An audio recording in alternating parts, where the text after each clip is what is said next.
Untuk mendukung tutorial komputer, kalian bisa mengklik subscribe. Halo, selamat datang di tutorial komputer.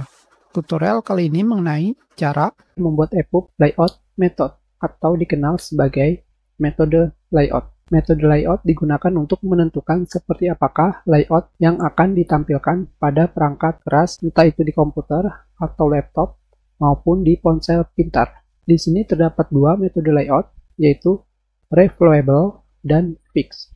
Jika kalian menggunakan reflowable, maka informasi gaya halaman, misalkan ukuran halaman atau konten header ataupun footer, tidak akan diekspor. Dengan kata lain, hanya berupa isi dari dokumen saja. Sekarang kita cancel.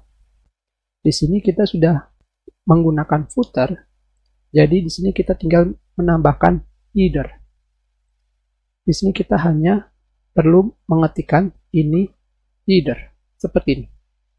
Sekarang kita sudah memiliki header dan footer. Kita sekarang langsung pilih file, export as, dan kita pilih export as EPUB. Kita sudah memilih reflowable dikarenakan ini adalah settingan awalnya. Kita pilih OK. Sekarang nama EPUB-nya kita tambahkan menjadi seperti ini dan kita pilih save. Sekarang kita lihat hasilnya.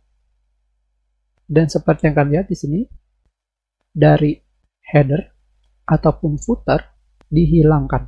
Jadi di sini hanya isinya saja. Itulah penggunaan metode reflowable. Selain itu, isi dari dokumen kalian akan mengikuti ruang. Seperti ini. Atau mengikuti layar. Sekarang kita akan memilih metode layout fix. Tentunya, metode fix ini membuat layout dari dokumen tetap seperti halnya PDF. Jadi, isi dari dokumen kalian akan terlihat seperti aslinya. Sekarang kita pilih OK. Dan kita lihat hasilnya.